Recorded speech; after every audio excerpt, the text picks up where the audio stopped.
It's reconstruction time in Trinidad, so put your shoulder to the wheel, man, that move on, don't stop. Reach out. You put a hand and I put a hand and we for big and for small in no time at all. There's no other way to your patriotic spirit. Unity somehow. If Trinidad ever needed you, it's now.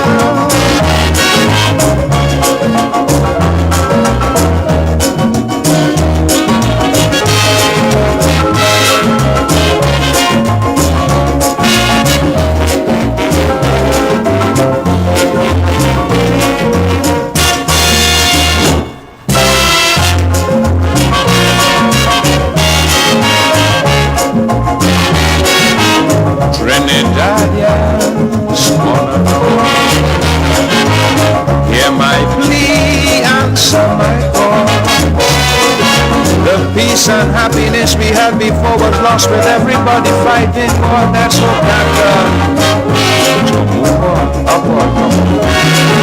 You put a hand and I put a hand and we will see. In no time at all for big and for small prosperity. There's no other way to show your patriotic spirit. Unity somehow. If Trinidad ever needed you, it's now.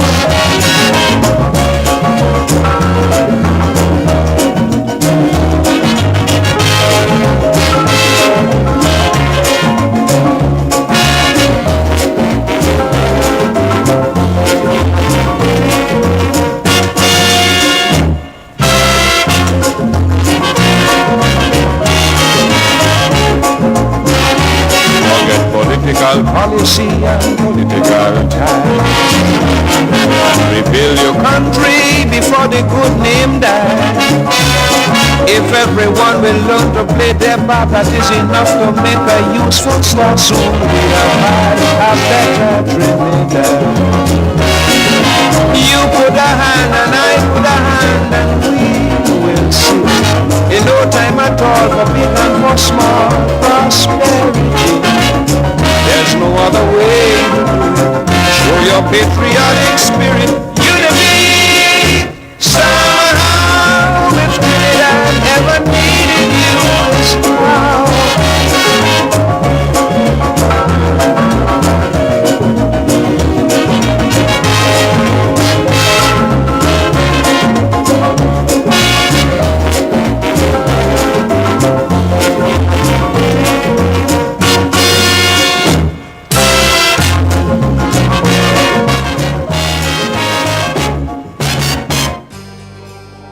Dependency with Garth and Natasha. Reality radio, at its best, where every life is a biography. Sundays at 10 a.m. and exclusively on I95.5 FM. And streamed live on the Eye on Dependency Facebook page and YouTube channel.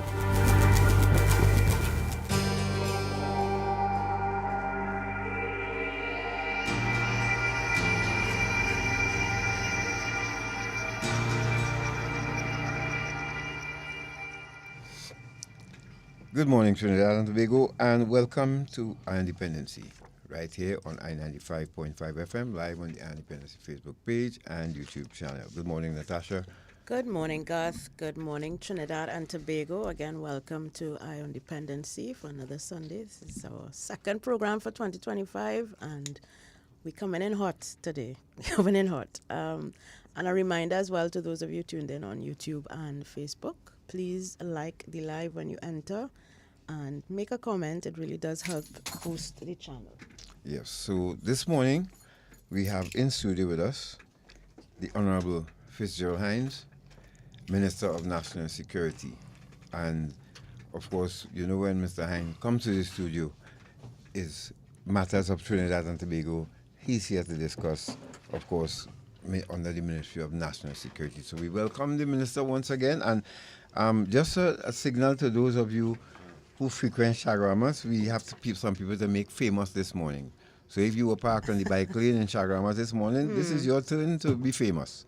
All right? So because there's a consideration for other people that most Trinidadians don't understand. But we will deal with that before we wrap up this morning. Minister, good morning to you. A very good morning to you, Mr. Sinclair. A very good morning to you, Madam Sinclair.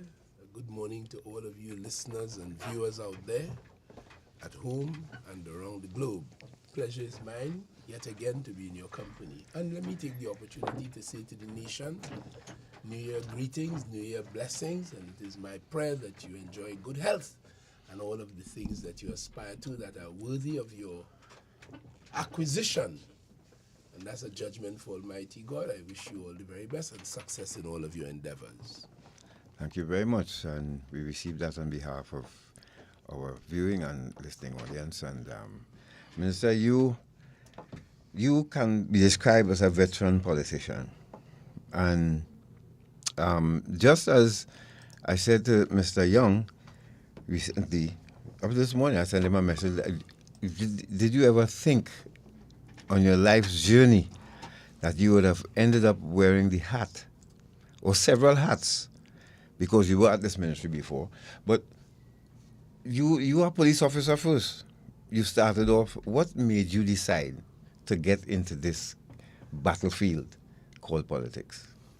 Well, yes, good morning. You're right. I started out in the police service, but during my time in the police service, I got to see the society. During my time in the service, I got to see Trinidad and Tobago through those lenses. Right. Many of the social problems, largely around the question of crime. But fortunately, and I joined at age 19, a boy, straight from school. It was my first job. Right.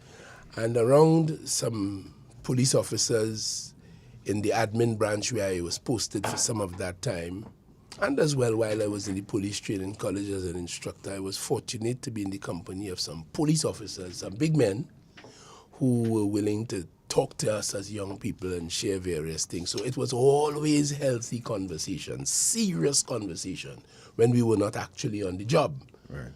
And we are talking politics and different things. So a kind of keenness came. My father as well worked on the wharf, and he was involved in trade union and isn't down there with Vernon Glean and he introduced me to a book on politics, the first one written by Albert Gomes, Through a Maze of Color. And as a boy, I read some of that in the house when he was not around. And so I started to get a sense of the society.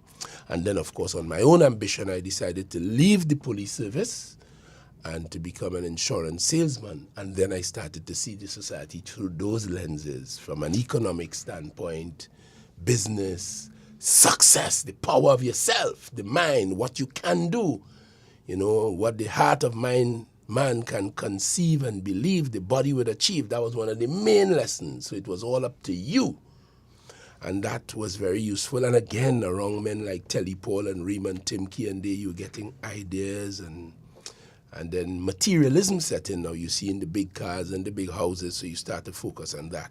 And it is inside of the insurance business that I met Ken Valley, who was a member of parliament for the PNM. He was agency manager. So he was the one who introduced me to the idea of politics, representative politics. That's the first time we hear that. I didn't know Mr. Valley also was involved. And he introduced me to Maurice Marshall. And that was 1987, towards the end of my insurance career. And I'm now planning to go to England to study law, again on my own ambition. But at that time, Ken Valley and Maurice Marshall advised me or introduced me to the idea of being a local government representative, which I accepted. And I was named in the newspaper Sunday morning in the Express. I still have a clipping of it, although they had misspelled the name Fitzgerald. But, Fitzgerald Hinds, they put Fritz, like Camille husband. They put Fitzgerald. Who tell Camille yesterday she work in court and process. But that's another story. Anyway, so they introduced me to the idea of being a local government rep, and I accepted it. But before the screening came up, I received my letter of acceptance to my college in England. So I had to apologize to Ken Valley and Morris Marshall, and I left Trinidad and I spent 7 years studying there. So I left with this idea of politics in my mind. And it stayed with me for the 7 years in England, because now I'm watching world politics, the big guns all over Europe, the United States, watching Margaret Thatcher and they. So the taste for politics is now developing in that observation. And I'm now choosing my subjects as a lawyer with politics in mind. So that when I did my master's degree, for example, I chose international economic law. And in my last year at University of London, I was given an option to do one course outside of law, and I chose economics. Okay. All of this, and government and politics in my master's degree, and constitution. And I did those and did them successfully well. So the taste for politics was there. And as I came home, I went back to Ken Valley. And, so the story went. He went to cabinet and he had me as his legal advisor now in the Ministry of Trade and Industry. So I'm going to Parliament with him to promote certain legislative bills that he was bringing to the Parliament. And now I'm seeing Dr. Rowley, I'm seeing Wendell Motley, I'm seeing Patrick Manning, I'm seeing the rest of them, Keith Sobian and them, close up. And some kind of relationship began. And there it was. Because my family was always P&M, so it was quite easy. And therefore, it was that kind of transition. I came home in 94, and in 1995, an early election came, and I was asked by Mr. Valley and Ken Collis, who was the MP for Laventille East Mover, who was not returning. I was asked by them to put forward my name. I did that. The constituency welcomed me enthusiastically, Rastaman notwithstanding. We had our little hiccups because of the Rasta, but we went through, and I became a member of Parliament around October in 1995, and I had been since, with a short hiatus between 2007 and 2010, when I was deselected in 2007, didn't run, and well, of course, that government only did half term, and when we went into opposition in 2010, Dr. Rowley asked me to be one of his 6 opposition senators. So I went in as an opposition senator and served. And then when, of course, the election came around in 2015, I was asked again to be a candidate, and that time for Laventille West. And I have been then until now. Okay, what a journey. So that journey, and what part of politics, because you spoke about economics and all of that, but is there was there a vision of seeing things that you can change, and you wanted to get into politics for the greater good? Of course. I suspect that most politicians, I'd say most, meaning it really, come into this business really thinking that you could move mountains and change the world. I suspect so, because you live in the society, you see the problems, you see the issues, to the extent that you felt you understood them, and you really do feel, yes, you could change the world. And you come in, and then you quickly discover 2 things: how much power you do not have.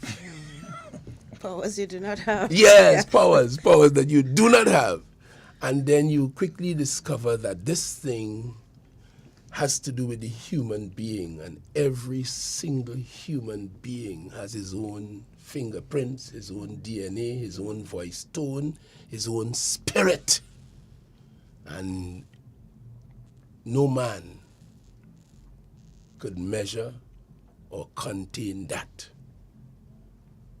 And therefore, even now as a Minister of National Security, I see it in that way. I see crime, as I would have told you before, as a function of the nature of the human being. You spoke just now about parking on a bike lane down in Shagaramas. That's just a small example of how man will do what man feels suits him. But if you live in a society, the society has to be organized, and I cannot have all of my selfish ways. I have to live with other people, and my desire may not meet with yours. I desire to park here, but I may be blocking your garage gate, and the examples are multitudinous. So that, it is about dealing with human being in a social contract, and it is expressions of sin And who could contain that?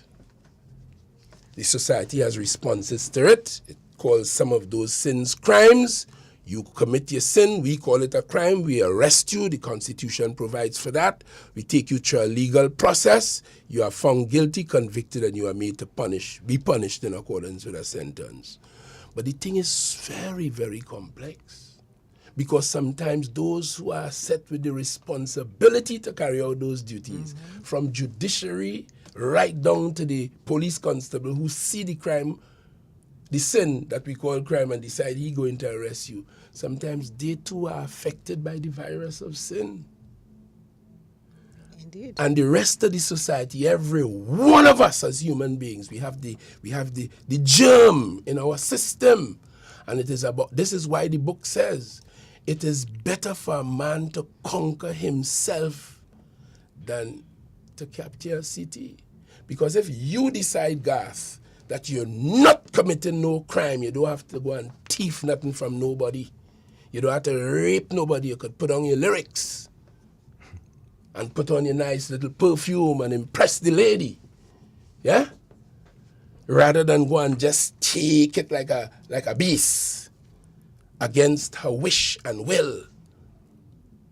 And you go and capture human beings and traffic them, or you manufacture drugs and sell it and poison people to earn your income. Then the society has to find ways to deal with you. But this is the struggle. But for you and me who decide we're not doing that, our neighbor don't need no burglar proof. Our neighbor could leave the door open 24 hours a day. The daughter could walk in the shortest outfit. It don't bother you, because you have conquered yourself. You have told yourself, I don't have to thief and cheat to be no winner. But not everybody tell themselves that. And therefore, the struggle continues. And that is how I see the world. That's how I see this. And that's why I don't take people's business on my shoulders. I can account for me. And I hope other people will account for them in accordance with the social contract that we have, in accordance with our spiritual understandings of things. And Trinidad and Tobago is a society where every religious persuasion has been allowed to flourish. There has been no record of suppressing any religious or spiritual views here. So all the men and women of the cloth, they're free to teach, and they're free to carry out, their understanding of what the Bible and the Quran and the Gita says. And so it is. They have church everywhere around the place. It have all kind of spiritual song.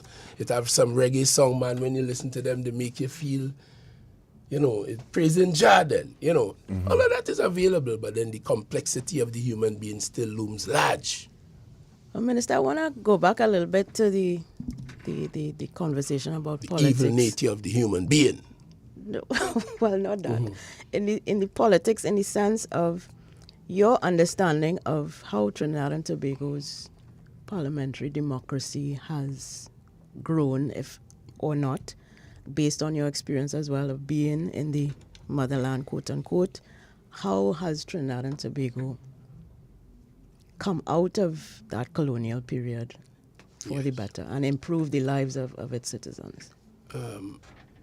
Interestingly enough, and I'll start here, our parliament is one of the many Commonwealth country parliaments in the world, and there is a close relationship, serious relationship between all these Commonwealth parliaments. There's a Commonwealth Parliamentary Association, meet regularly, exchange ideas, best practices.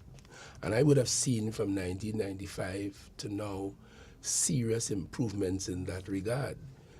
Joint select committees, the way in which they conduct business, all that a lot has been done to give better observation to the high principle of accountability. Joint select committees can call persons, documents, question them, reveal things in Parliament, as you would have seen many, many times. Members of the public have a space in the Parliament that they're entitled to come and sit and listen to debates. We have put the parliamentary debates live. The Parliament channel runs 24 hours a day, so citizens have access to what is going on in that important institution of state. We passed some laws like freedom of information. That wasn't there when I started. That's a very important law where now you can get documents. We have the parliamentary ombudsman. If people have problems in any government department, they could go to the ombudsman. And you have several different mechanisms for improving accountability and the work that we do. Now you can't talk too hard in Parliament because the mic might be on and they're going to hear what you're saying to your neighbor next to you and all them kind of business. So the thing is like that. So there has been significant improvements in the observation of the principles of accountability and people participation in the business of the politics. In that vein, do you think that the citizens of Trinidad and Tobago are mature enough to understand how this system that I've seen great signs of it. When I read my papers daily, I see a lot of fluff and a lot of bacchanal. Yes, Trinidad and Tobago, well known for that. That is, anything else is un-Trinidadian. But I see expressions of real appreciation of the system. I listen to people on some talk shows and so on. Even for the past week in the discussion about the Constitution, Section 76(1) of the Constitution, and what Her Excellency should do when a vacancy for Prime Minister arises. And I must tell you, in that and in many other ways, I am very impressed. And to answer your question, I think the society is really getting more queued up. More than that, from the formal education system, there are many, many more people now than 1995 who have acquired higher certification, higher levels of education. Master's degrees, it was a rarity in my day. Today, Tom, Dick, Harry, and Jean have 2. So I've access to education because of the online platform and because of the government's policies to make that more accessible through GATE and so on, really has helped to enlighten the people of Trinidad and Tobago. So we are not dealing with the same quality of population now as existed or subsisted in 1995. I have seen substantial improvement. If you're just joining us, you're listening to Dependency. The Minister have a lot to cover this morning, so we're going to go to a quick break. And when we return, let's start now with him as Minister of National Security and what he has to share with us reference this ministry, because he had been in this ministry before as minister in the ministry, but now he's actually Minister of National Security. Minister, you will take us through those 4 years and tell us your thoughts and cover this. We'll take a break. We'll be back.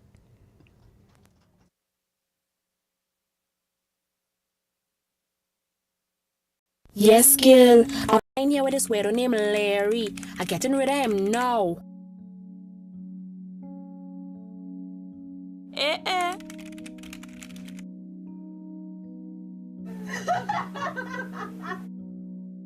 Let's take a selfie. It looking good, boy. I putting it online. Hey, I thought you say you went to the beach with your parents. Who's you? It's me, Larry, from online.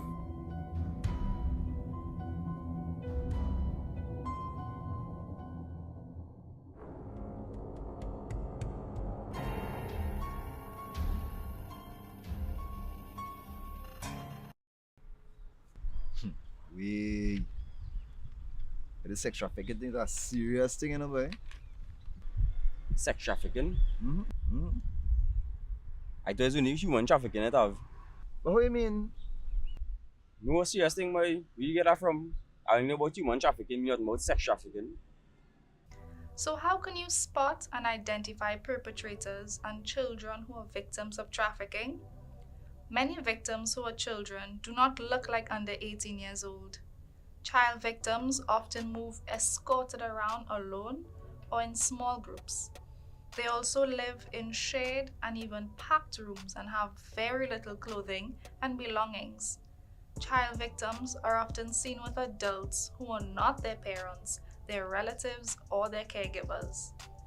Migrant children are often unaccompanied and separated from their parents. Child victims are often engaged in work that is not suitable for children. They are often deprived of their freedom to go to school, to play, and to enjoy being a child. Perpetrators have unexplained sources of income and possessions. They are businessmen and businesswomen running legitimate and illegitimate businesses. Perpetrators may appear to be the victim's friend, boyfriend, close relative, or employer.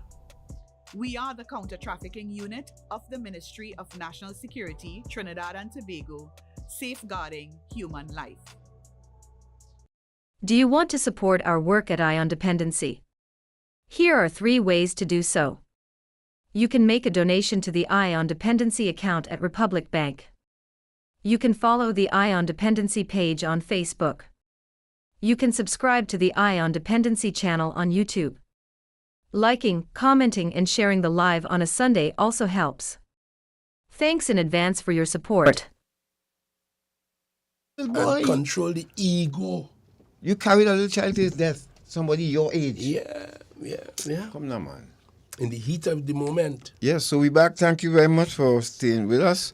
And Mr. Hinds, let's get right into it now. Yeah. The last 4 years of your tenure as National Security Minister, some of your achievements, challenges, and what do you see going forward? Because we know that you as well are planning to ride out into the sunset after giving all 30 plus years of your time to Trinidad and Tobago. The first thing that we ought not to do is personalize this thing. Because a minister of government, national security, attorney general, local government, whichever of us, we function in and from a cabinet.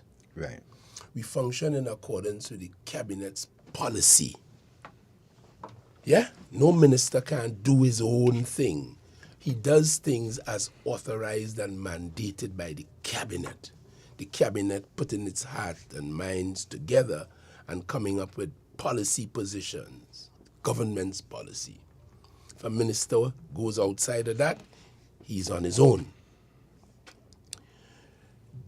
We also have a National Security Council, which is a section, a subset of the larger cabinet that focuses particularly on the national security issue by virtue of its significance and importance.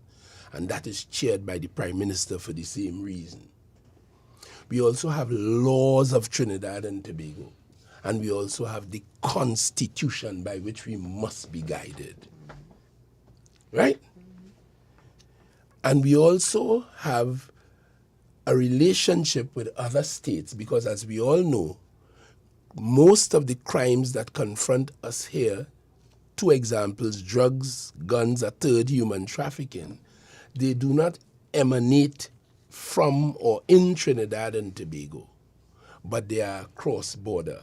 They are international in scope and origin, and therefore transnational crime is critical, and therefore to fight transnational crime, you have to cooperate transnationally. So we have relationships with CARICOM, through its security agency, CARICOM Impacts, and of course, if the guns are coming from the US, where they are manufactured, sold like biscuits, and quite legally,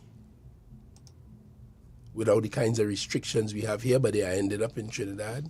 If the synthetic drugs are being produced in Canada and ended up in Trinidad to make our children, put them in a stupor and destroy their lives, and some of the crimes you are seeing out there is stimulated by some of these drugs that make them cold and soulless and numb. And of course, we do, and cocaine coming down from South America, passing through here, some staying here, and the guns that support it. Then we also have relations with CARICOM and relations with the rest of the world.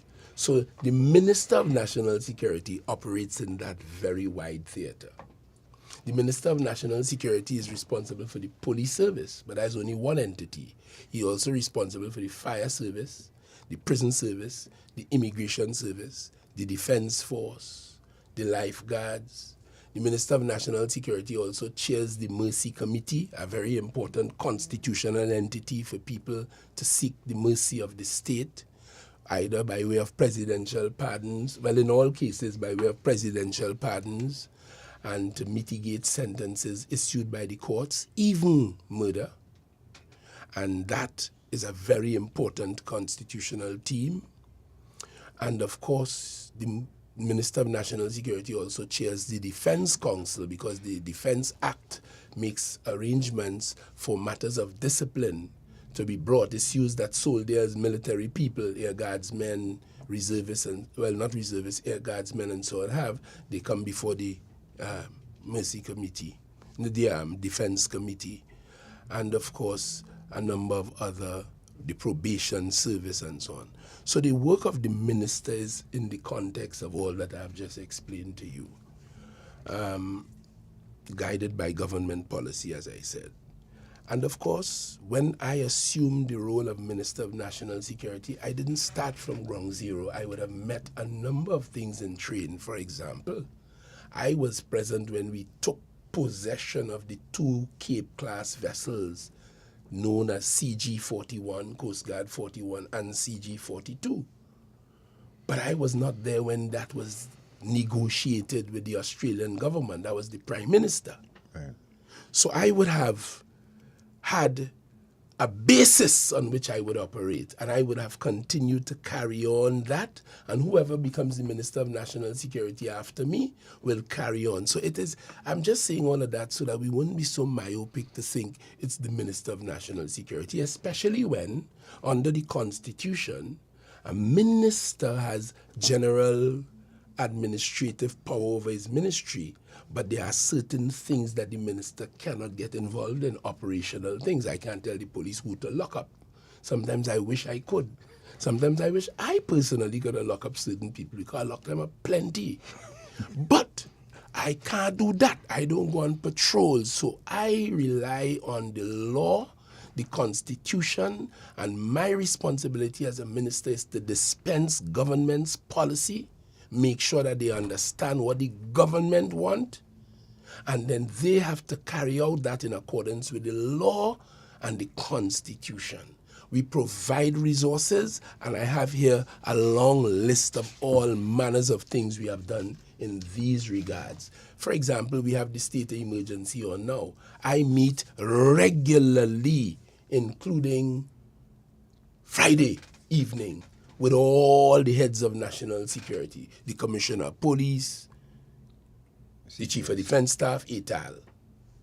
And they will brief me on the developments, and I am able to report to the National Security Council.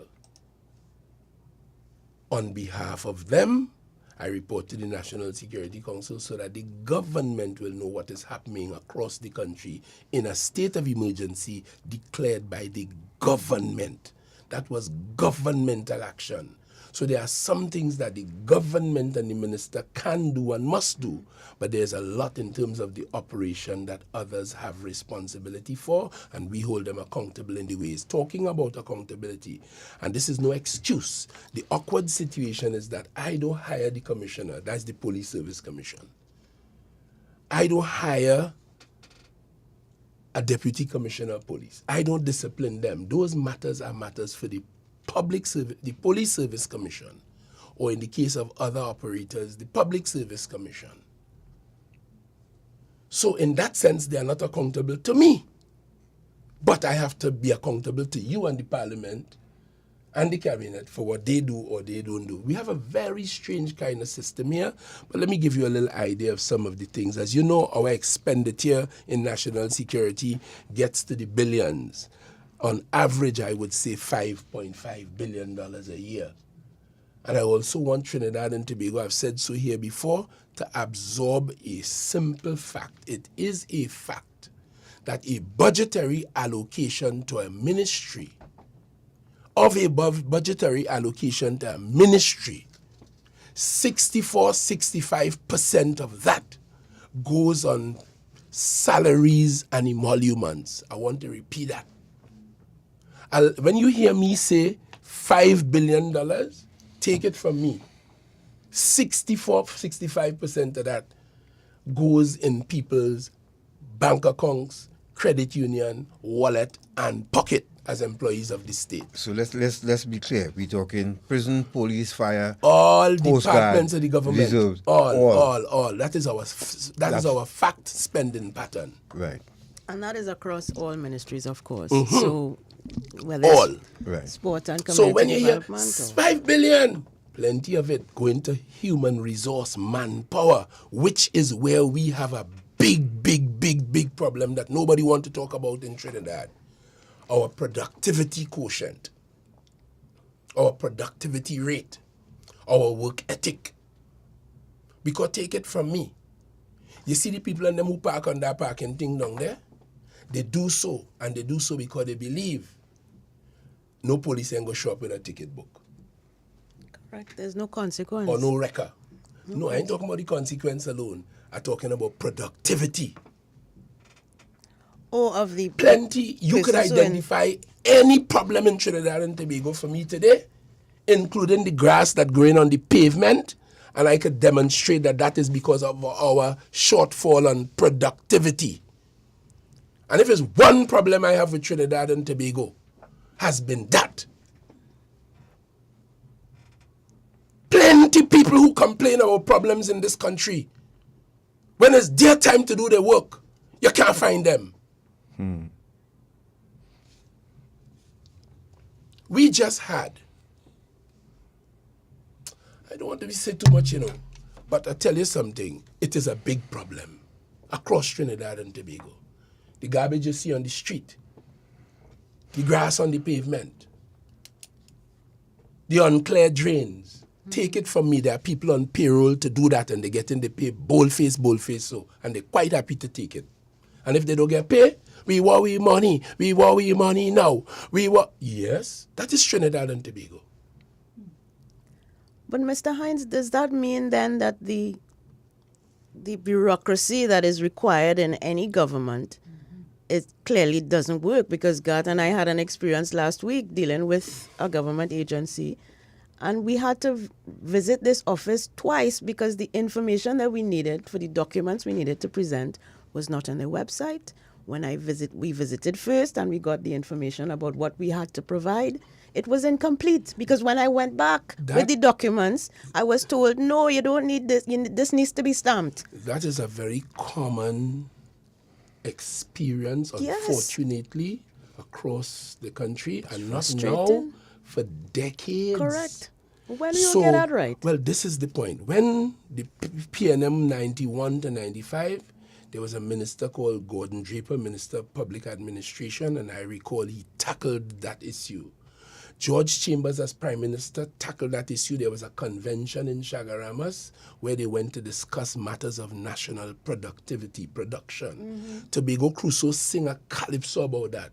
Down in Chagaramas, big convention, they wanted to find an answer to increase the production. Thousands of people from everywhere, You know the song? Yeah. Right. But with all of that, and with the introduction of digital technology, we expect to see some quickness, efficiency, some improvement. But productivity is only one of the national scourges that we face. But it is not uncommon for people, and not just the public service, the entire workforce, with perhaps a few exceptions of Trinidad and Tobago, might stand guilty of that. I don't know if it's a matter of lack of productivity, though, on the part of the persons that we deal with in public offices. I think it's holding them accountable for... And how you may say that, but the bottom line is, we are not as productive a workforce as we should be. No, because look at what Natasha just explained. We had to go home and come back, go home and come back, go home and come back. I'm saying why not have, and it doesn't ever, okay, a ministry sets up a website. Doesn't anybody visit the website from the ministry and say, well, okay, this is... Somebody supposed to do that. Right. Somebody paid to do that. Walk through it, But to see what the public has to go through. Yeah, all right, I'll tell you something. I know of a case. When I went to England, right, I'll just give you a quick one. Mm-hmm. I know someone who joined the public service there, a Trinidadian, right, who joined the public service in England. She tells me, when she went, the first thing that happened from the first Monday she go, they sent her to a training institution. She spent 3 months in a place getting training. A public servant there. Wow. Now, I don't know the details of how it's done here. When you get a work, if they just send you in the workplace, or if you just go in a place for 3 months, I don't know. But the bottom line is, she spent 3 months in a place being trained. Right. When the graduation came, she got 3 things. One, a name badge which she must wear, the department and her name badge. So when a member of the public come, they know she name and they know, right? Right. She also got a document, a blueprint of what her schedule is and what she's supposed to do and when to escalate it up to a supervisor and a higher manager and so on. Right. And in that booklet which I saw, answers to the typical questions members of the public would ask. What you telling me about go back and come back? Sometimes the people talking to you at the desk don't even know the answer. And Correct. they happens. all they're Yes. interested in is seeing your back. So Yes. they tell you Yes. something for you to Yes. go. Yes. Yes. Because people They want give you us to two come back. different answers to the same question. same All right, question, all correct. of these things happen, right? Unfortunately. And the third thing, so this lady now had this blueprint, so she knows when a problem arises, she could look here and get guidelines as to what to do or not do. And the third thing she got was a little red book entitled The Judge Looking Over Your Shoulder. You know what that was? And I understood it then because in my law studies, it was about judicial review. It was about judicial oversight of governmental action. And it was saying to her, the reader, whatever you do on this desk with the public or don't do, there's a judge looking over your shoulder. Always imagine that somebody's peering over your shoulder to see what you do or don't do, and you will be held accountable. That's what it was. And then I go China as an example. And the US is also a perfect example of high-level productivity because they tell you if you miss your day work in the US or you come late twice or maybe once, next time you come, you meet somebody on your desk, you know. They'll dismiss you fast because you are cogging the production wheel, you know. They ain't taking that. But I go China and driving along in the night, I see one set of flambeau all along the route. So I asked my host, what is that? Tell me men and women at work, boy. I also observe little pool in front place everywhere I go, I see in pool. You think it's swimming pool? You think it's for beautification and aesthetics? It's fish. It's food. Because to feed 1.4 billion people is much more than 1.4 million like we. To feed 1.4 billion people 3 times a day, 365 days a year, is no easy feat. And therefore they have to grow.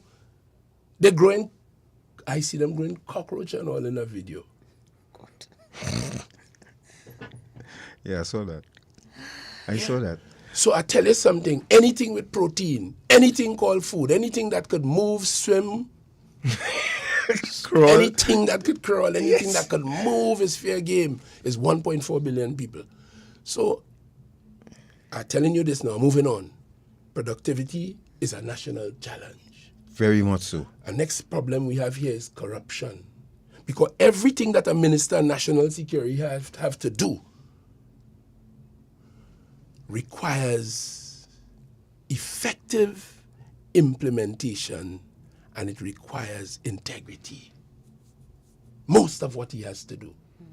Confidentiality, integrity. And this society, whether you like it or not, has demonstrated a very strong capacity for corruption. Agreed. Small, medium, and large. And I think it's linked to that earlier point about productivity, because in order to get things done, you have to grease somebody's palm. You have to know somebody. And James Filbert told me the other day something that resonated in me. We all know it, but the way he told me and how it came to him, he said, whenever you see there's plenty corruption, there will be plenty crime. Absolutely. Yes. Absolutely. Yes. And therefore, a lot of people who complaining about crime but involved in corruption must understand that it's not Hinds doing it. It's you. And then coming to tell me about crime, which you are entitled to do, but only I'm entitled to tell you if you are involved in corruption, you are contributing to the crime, if James Filbert is right. Yeah, because we only see crime as murder and robbery. We only see that as a crime, And this is why, as a backdrop to what we do now, in April of 2023, on the 17th of April, Dr. Keith Rowley, in his intellectual and wisdom and spiritual guidance, called all the CARICOM leaders together, realizing that we talking about crime, 605 murders, 624, and we weeping and wailing and thing, and we should. What is the answer to that? The guns we tell him, I tell him, former Commissioner Jacob, Commissioner Christopher, Commissioner Williams, Commissioner Filbert, tell him these guns are coming from outside. And it's not handgun, pow, it's automatic weapon with military grade ammunition. We had 93 of the murders in 2024. 93 of them were as a result of double, triple, quadruple, or quintuple murders. When he, as Prime Minister, hearing this, and every time you have a crime scene, you see 70-something, 5.56 wrongs, and all of that. He's and hearing from his colleagues in Barbados and Antigua and St. Lucia and St. Kitts and Jamaica, the same story. He, Dr. Rowley, called them to Port of Spain at the Hyatt. And they had a symposium. And at that symposium, the heads expressed concern at the increase in illegal exportation of guns from the United States of America, which they referred to as a direct threat to our democracy, Just before New Year's, the criminals went and killed Mr. Randall Hector, my good friend, former prosecutor, special prosecutor, layman, lay preacher at the Seventh-day Adventist Church, husband, father, attorney at law, advisor to the SSA. Man coming out of church, they go and they murder him. That sends shatters through the office of the DPP, and rightly so. Quivers. And the judiciary, I understand too. Traumatizing all of us in the society. So you understand, if the judiciary shut down, if the DPP office shut down, an important arm of the state, the criminal justice system, shut down. So we can't shut down, that we have to fight. The society has to fight. But I'm only saying that to demonstrate to you that the heads recognize that this is a threat to democracy. Because that means somebody could come and rape your daughter and there are no court to go to. But how are they now? Have they settled into this? Because I remember they were asking for... those matters are ongoing, and those are not matters I am prepared to discuss in the public, and you will know better than me, but those matters are being attended to. Right. We've been having our consultations with the judiciary, and we've been exchanging thoughts and actions and so on in this regard. But I'm just pointing out to you what a serious threat this violence is. It's not just guns blazing in the street and people dying. It has an impact on the economy.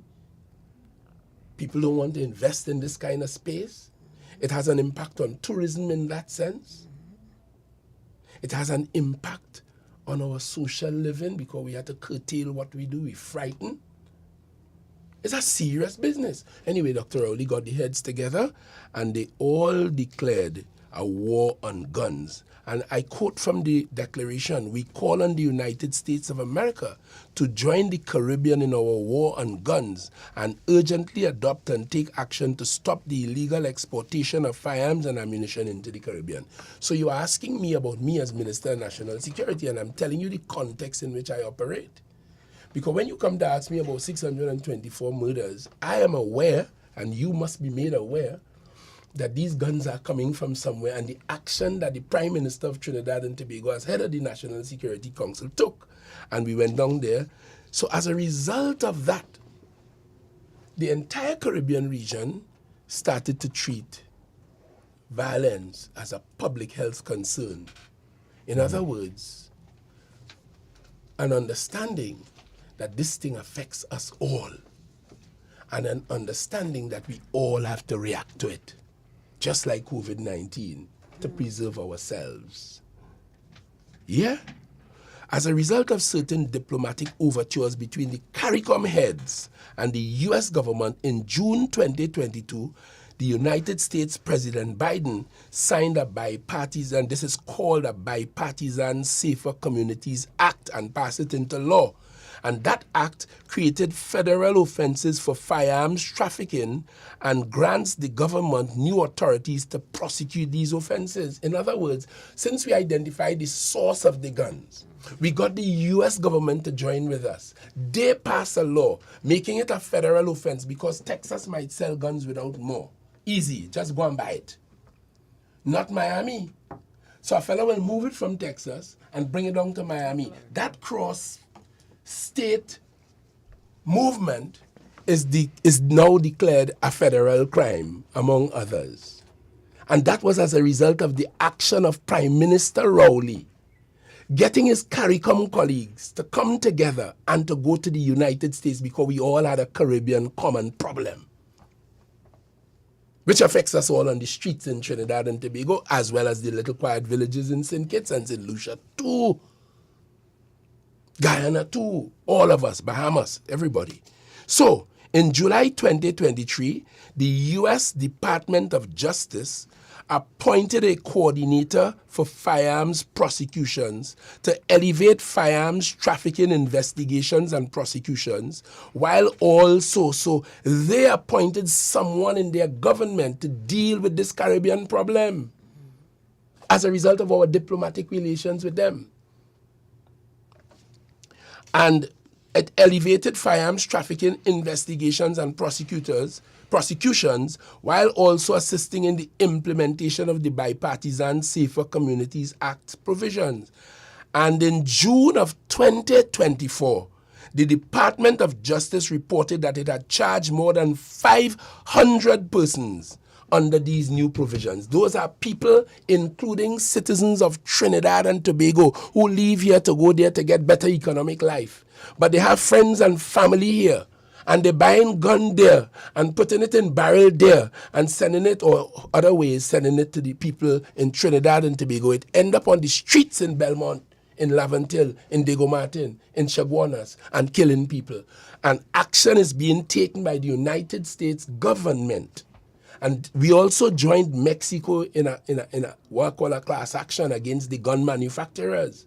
Trinidad and Tobago, and I think Barbados or Antigua, joined Mexico. Mexico brought an action against the gun manufacturers, saying all they manufacturing this thing like biscuit, it ended up inside of Mexico and killing our people. And this is an epidemic.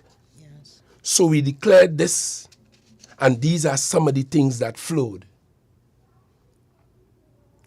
We also, as a result of that, set up a crime gun intelligence unit in CARICOM. Us 14 countries set up this unit. We send police from Trinidad, they send police from Barbados, Antigua, all the other islands. And they populated this unit. They are based here in Port of Spain.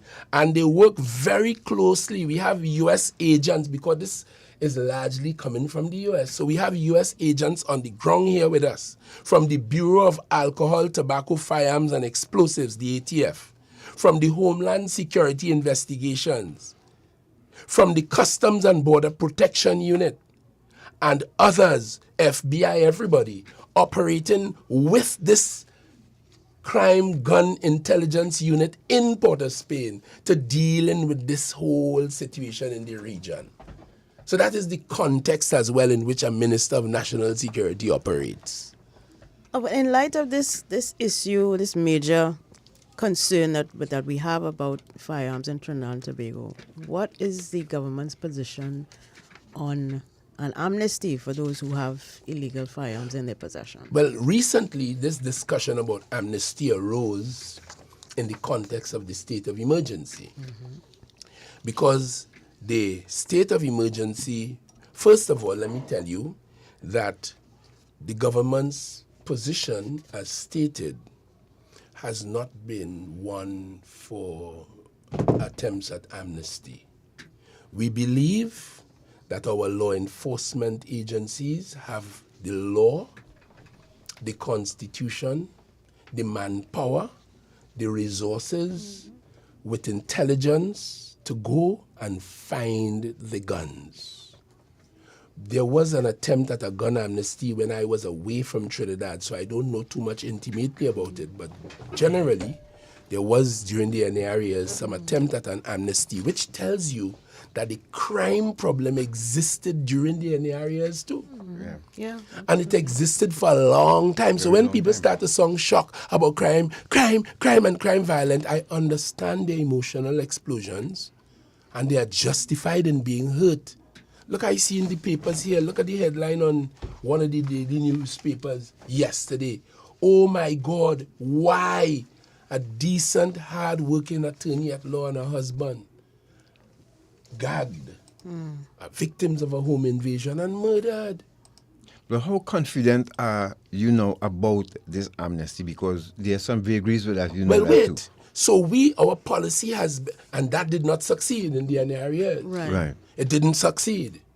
Because we also know that for some of our citizens and a few cases visitors, the gun is a tool of his trade. He uses it the way you use your whacker or your computer or your microphone. He earns his income with it. He ain't coming and give you that tomorrow.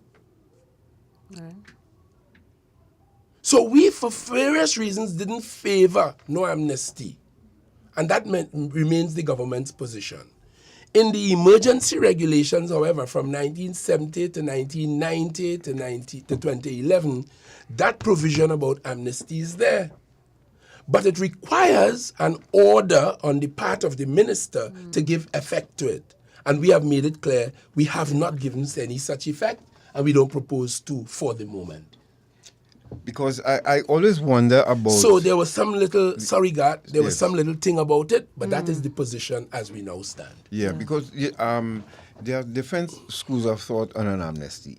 Because like you said, if I have a tool of trade, especially when I use it to take a life or two, if I decide to turn that over and say, okay, I'm giving up my tool of trade, if forensics is done on that, will I be arrested? And it was found that this weapon was used in a violent crime, even murder. How does that work? And I think we have to get into the minds of the guy with the tool.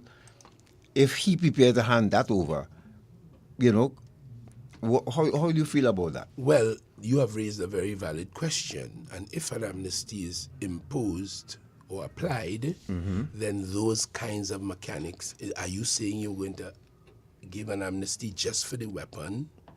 You could bring it in and you wouldn't be arrested and charged for it. But if we check it now and we find you it committed some murders, are we to stop investigating those? And that's the question you are asking. Yeah. And in an amnesty environment, those are the things that will have to be decided and work out. So it's a very complex issue, but we're not there yet. And we ain't going there for the time. Because if you are, was there a monetary reward offering? Back in those days? Yes. I don't know the details. I wasn't here. I've never, I don't know, but it's quite possible. Yeah, because I'm thinking, okay, if you're offering money and you tell me turn in my firearm, I get an old firearm that never used and bring it free. Well, that is what they got. That's what they got. Right. That's what they got. And of course, I have been approached by people, why you all do a gun buyback and all of them sort of stuff. I you could end up just recycling things. Yeah. Recycling in the sense that the more you take out, the more coming in through your borders. So we have focused, Minister of National Security, we have focused to answer a question on border security. It is why we had purchased 3 vessels. We know this story, but I have to repeat it again because when a cow get pregnant, it don't make the baby the day after, It's 9 months later. So sometimes what you're dealing with today is something that happened when you were inseminated with stupidity years ago. We bought 3 OPVs to protect our borders, and a government very whimsically and foolishly canceled them. And the capacity that they would have offered in terms of our border protection. And then a new government came in, not having as much money available to it as the previous government with the 3 OPVs, which we had paid for. We went and we bought 2 Cape-class vessels. And when I hear them today talking about no vessel in the water, I see them as a bunch of hypocrites. Because you're coming to tell me no vessel in the water because the vessel gone for service, or, vessels have to be serviced and maintained and all of that. Yes, and we need to do things in a way that we have them. Well, fortunately, we now have both of them in the water again. You know what hurt about that the most, Minister? I knew some service personnel from the Coast Guard who went to train in the England. United Kingdom. Yes. By BAC. Yeah. Yeah. And that was just wasted. Months of training. Months of training. Stopped the vessels, did everything, and then they just sending them away. The Brazilian fleet now have them, and they're operating under the Brazilian flag. Wow. But the bottom line is, God knows what happened in the intervening period. She went, Kamala Prasad Bisesa, she went China. She see a vessel, she liked it. She tell them, bring one, CG60. It gave service for 6 months around here. We spent £1 and a crown on it, and it was ineffectual. It offers no service to the people of Trinidad and Tobago. Right now, it is dear pack up and posing a threat to the jetty. When you hear we have storm and it start to bang against our pier, we start having a problem. CG60, the Coast Guard, public servants don't talk out. It's I just have to do the talking. They wouldn't tell you, but I know from reports I have read. 6 months service we got from that and nothing more. Over $1 billion. Wow. So on their advice, we went and we got these 2 Cape-class vessels from Australia, and they are now in service of the people of Trinidad and Tobago. We have a fleet of diamond vessels, 4 patrol vessels, and 2 supply vessels for them. And each of them have a ship's boat. So in all it's 12. And over time, they needed service and different things. The UNC would have ordered them. This is why I was telling you that it is not what I do, it's a continuum. So the UNC would have ordered them without any payment plan. When we came to government, we were then approached by the Diamond people, and we, the government of the PNM, had to pay for them. And we did that. And I must tell you too, although they didn't pay for them, the Dutch government identified a racket in the acquisition of those vessels and seized $200,000 because there was a bribe scandal inside of that. And that matter is being investigated. So although they didn't pay for it, they were good enough to leave a bribe scandal behind. And we paid for the vessels and brought them in the Trinidad fleet. So we've maintained those vessels over the years, and then in 2022, they came to a place where they couldn't function again. We have since gone in, we made a repair and restoration and recertification contract with Damen, and we are in the middle of it now. The vessels have to go abroad for docking and thing. 3 of them have gone and have come back, and we are fighting right now to get them back in the water because border security is critical. But border security is not only about vessels. It also has to do with your legitimate ports of entry. I mean the physical plant and the operations there, because there are human beings infected with the sin of crime working there too. Minister, does that also, border security also involved our ground troops, our soldiers doing patrols along the coast? Yes, good country? question, and they do. And they do. And they do. I have gone myself and see soldiers and police on coastline in the bush. But what about the scanners? In the places where we know. Scanners, we have purchased some recently and we are improving on our scanner system. We have container scanner on the port. As chairman of the Joint Select Committee on National Security, I got evidence from the port that they have scanner there. I've seen it myself, and because of the small amount of cargo that passed in here, they told me that we could scan every container that passed. But do we? The answer is not. The answer is no. Right. The answer is no. And there are a host of reasons why not.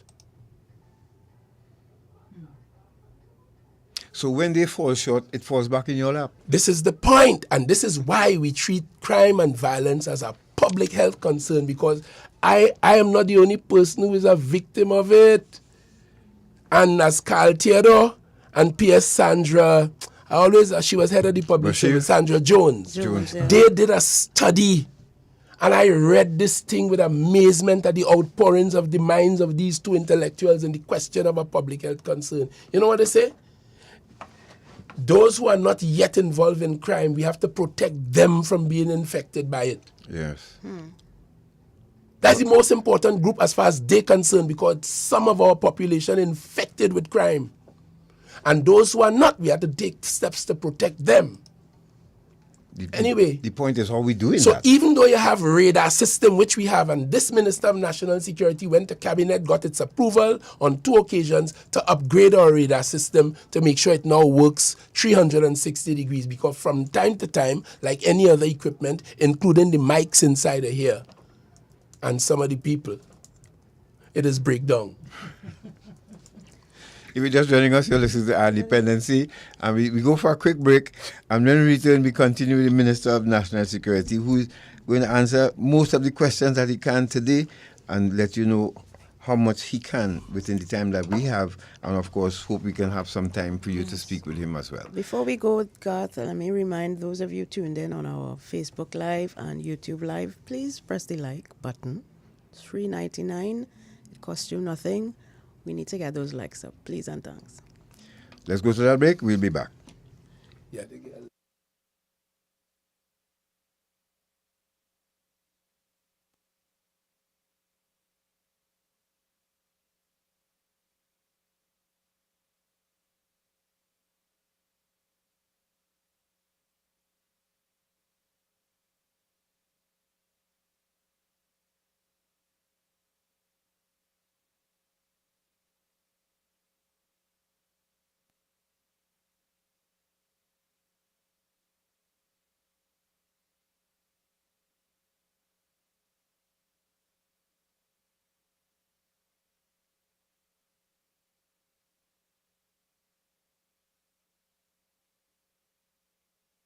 Bye. So we're sitting on Shortman. I don't know where he is right now, but as soon as the minister answers a couple more questions, we try to take that break. But thank you, those.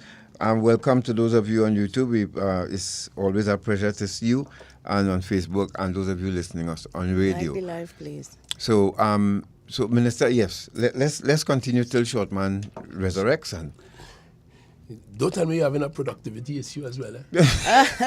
Well, he said he's ready now. So he's ready now? All right, let's go to the break. Thank you, Shortman. We'll be back. Stay right there.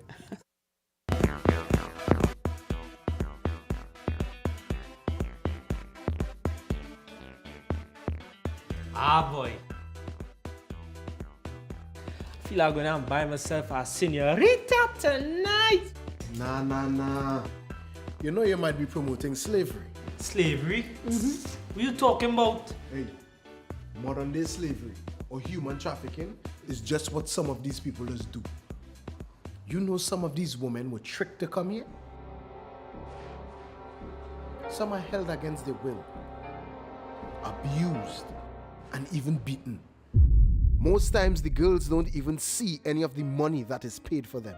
And every night, they just have to come out looking nice and sexy for somebody like you. Human trafficking is a serious problem, and a serious crime. Persons who solicit commercial sex services may be contributing to human trafficking. A message from the Counter-Trafficking Unit of the Ministry of National Security. Morning. Listen now. Has noticed something out. Them new people and them up the road there. Where's that? Yo, the man that he passing up and down in front of here with a set of woman. I really noticed some woman living there, you know. And they can't even say as much as good morning. But listen now. I wonder if it's human trafficking. You think it's that? So, how can you spot and identify perpetrators and victims of trafficking? Many victims are found living and working together in the same place and sleep in shared and inappropriate spaces. Victims work excessively long hours. They often sleep in the daytime and work long nights. They are often escorted everywhere they go and may appear to be malnourished. They may show signs of physical abuse, drug and alcohol use, and may also appear withdrawn, fearful, or intimidated. Victims who are migrants are often not in possession of their identity or immigration documents and have irregular immigration status.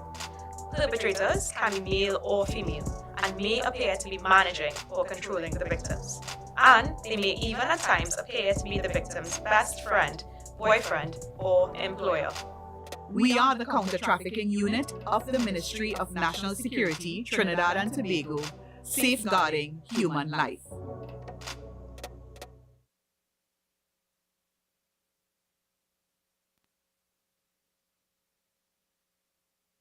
Do you want to support our work at Eye on Dependency? Here are 3 ways to do so. You can make a donation to the Eye on Dependency account at Republic Bank. You can follow the Eye on Dependency page on Facebook. You can subscribe to the Eye on Dependency channel on YouTube. Liking, commenting, and sharing the live on a Sunday also helps. Thanks in advance for your support.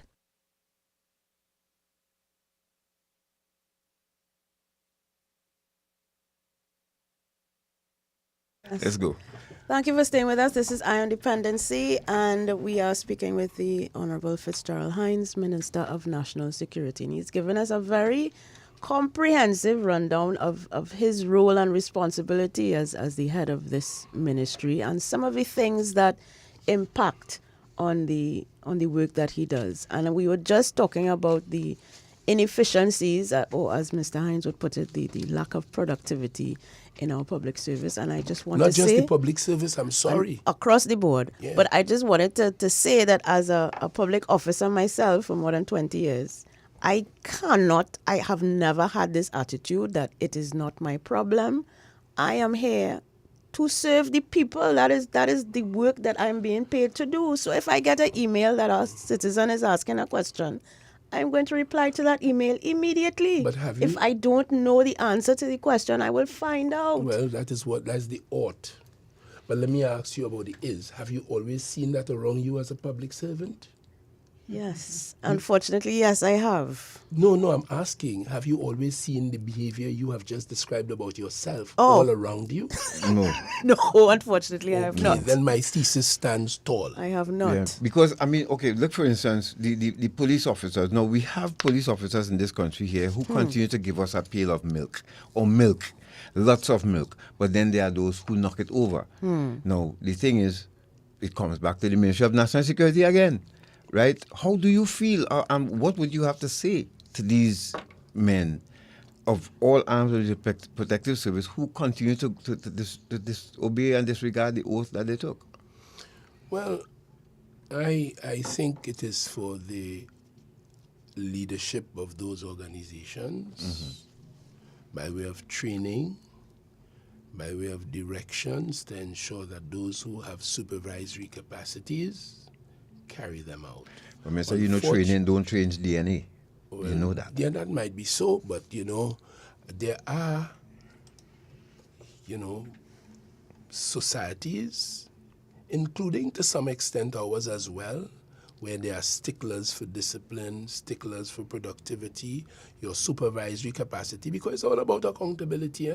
Right. And therefore, all you can do is urge them to pay particular attention to this. But you see, the discussion we are having about productivity is important, because if you don't know the problem exists, you take everything for granted. A young person joining an environment, when a person goes into a work environment, you adapt the culture that you meet. Yes. Huh? Yes, that's right. You jump on one foot, everybody jumping on one foot. You jump And on therefore, one foot. therefore, if they meet a high standard, then they will accommodate that high standard too. And they'll conform. Yeah. When in Rome, you do like the Romans. Indeed. So it is up to the supervisory capacity officers, right, from the corporals come up the road, all from in the public service, the clerks and so on. They have supervisors and so on, and they need to be able to do that, some levels of accountability. And you have now appraisal systems. You know, one of the problems you find is that even the appraisal system is not working as effectively as it should be. No. So the entire program has to be reset. We have to think it over and not start afresh, but do better. Yes. Now you also have now to deal with another issue, and I know you're looking forward to that TIPS report this year, the counter-trafficking unit. Yeah. They have been working overtime, Minister, to bring us to that point. I'm aware, to get us to tier 1, so to speak, full compliance. Yeah.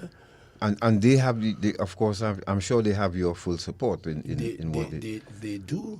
Mr. Miguel and Ms. Henry Marshall. Yeah, they do. Yeah. And counter-trafficking unit is responsible I forgot to mention them when we started. Yes. That's another area of responsibility in national security. They are responsible for dealing with one aspect of the sinful nature of man. That is the one we call human trafficking. Mm-hmm. And they deal with that, and they're doing a good job and carrying on, but it is not a walk in the park. And the criminals who are involved in human trafficking are on the move. So it's an ongoing thing. And that's how it goes. So you have more to share with us. I just want to say, just to highlight, and I'm starting back in from Dillon days in 2016, the Ministry of National Security filled 4,000, and this 2016 to 17, 4,731 vacant positions during that year. Yeah? 17 to 18, 1,728 vacant positions.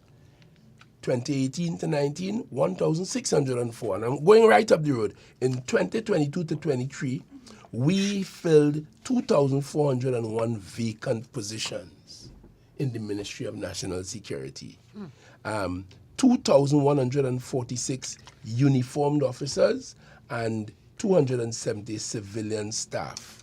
Of this number, the TTPS filled 1,504 staff positions.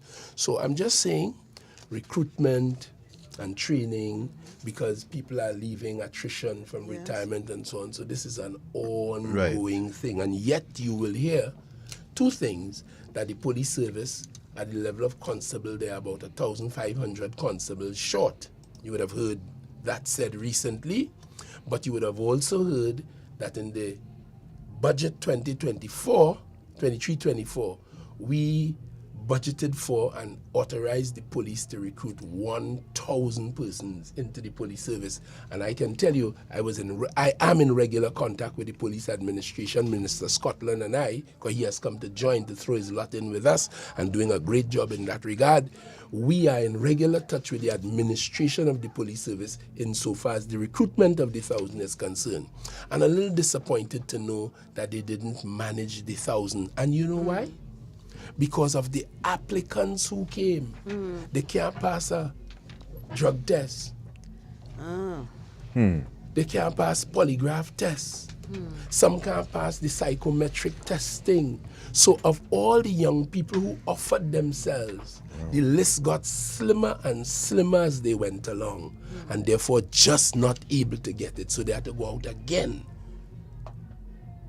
So this now brings us to the question of the youth of the nation, for which Dr. Rowley, in his intellectual wisdom and his compassion and love and understanding for we as citizens of Trinidad and Tobago, decided on his own he going to create a Ministry of Youth Development and National Service. He asked me, as a man of well past youth, to lead it. Because I'm a citizen, I understand the ground, I understand what's going on here. I'm a parent. And I went in there, I spent 7 months, and Minister Cummins will tell you by the time he reached, there was a written policy And there were a number of programs already in place. I've heard Minister come and say he just had to continue. He met it. And he has done remarkably well in this regard, creating training opportunities, personal development opportunities, motivational opportunities, landowning opportunities, agricultural science opportunities for thousands of young people in Trinidad. I introduced that. I went and negotiate and get training in crane heavy equipment operation. Meaning cranes and them lift and thing, gantry thing all on the port and so on. That is going on, exposing young people. So why is it some people continue to say, and I hear it regularly from the other side about there's no program for young people and there's nothing for young people and music. All kind of avenues, yes, they are. There are a lot of things now for young people in Trinidad and Tobago. Of course, more than existed when you were a student. Yeah. And when I was a student. So as part of the thing, we decided to create opportunities for our young people. And also your program, this program, Eye on Dependency, we, the Ministry of National Security, has sponsored this for all of the years of your existence. Is that true or false? That's true. This is work of national security. People don't know that. This is not 95.5. Dale and Tony and they ain't paying for this. Correct. We paying for it. And because we understand what you are doing here is quintessentially public service, educating people about drugs and general addiction. I've heard you deal with gambling. I heard you deal with human trafficking. And that's why we are with you, because you are into something good and positive. To protect the young people from saying yes when they should be saying no. I have seen what you have done. And because we, the government, realize it is important, we work with you. And we thank you. Because we couldn't do it as well as you. You understand? And so we create a whole platform. Minister Cummins spends billions of dollars and energetic. Every week in the cabinet about some new program for young people. And he want this and he want that and he want the other and he want everything. Yes, he's very, very, very, very aggressive. Very aggressive, yes. In his pursuit to get more opportunities for our young people. Yes. So those two boys who lifted that 15-year-old boy in Tobago and carried him to his death. Oh, boy. In the heat of the moment, in the passion and the guidance of maybe some adults, in the heat of the moment, possessed with the ego. Because with all the sinful nature I'm telling you about, there's a little thing called ego. My friend Shabazz one day tell me, ego is he now died, may soul rest in peace, Rastaman Shabazz, you know him? He tell me, ego is an acronym for easing God out. When you hear the ego possess you, you forget all logic, you forget everything, you feel you're right, you know. And you could justify this and you could explain it, and you go and you do it. Now, here was significant about what you just described. A young man, probably no more than 17, bodily lifted another young man, schoolboy, on his way to carrying this young man to be executed. He didn't think about mother, father, what they're going to think, and if he will get caught, knowing that he's an accessory because he carried the boy. Of course. He was participant. So when you talk about the heart and mind of the man. Yeah, and the motivation. Yeah. Right. Because the death penalty, you think that he was studying the death penalty when he was carrying the boy? When you see that little dirty thing called the ego departs him, by now it might have, because sitting down in a police station and listening to Senior Soup Eli talk to you with a rough voice, and ACP Subero, and them, Alexander come back out and all of them, and the lawyers come in and his questions and his statement and his this and his that. The ego does leave you right there and go, and find another victim, And when the ego gone to find the next victim, it leave you like a wet rag in the cell there, Tell him, but I was there. And you now have to try to explain what you did do. And you can't bring ego here, DPP wouldn't see that. Mister, I was there. Good. Now, talking about bodily lifting, as you said that, in 2020, there was an incident in Mova where about 3 young men unfortunately lost their lives. And there was protests all around Eastport of Spain and thing. Some fellas from my constituency, in the heat of that, and I'm only saying this to demonstrate our capacity and what we could do, the power that we could muster. Them fellas take a whole van that was parked up in a compound not far from the Eastern Main Road and carry it together, cooperating, and rest it in the middle of the road to block the traffic. And then you see them concrete Bescrete chair, you know, it has some bench, yes, yeah, like the one by the Savannah is joke. It has some Bescrete pure concrete. Yes. They take one of that. They study if it could drop on the big toe. They do nothing. Them fellas lift up that in their anger and the heat and the black strength and power and carry that too and put it next to the van. When the protest done and everything died down, they couldn't carry it back.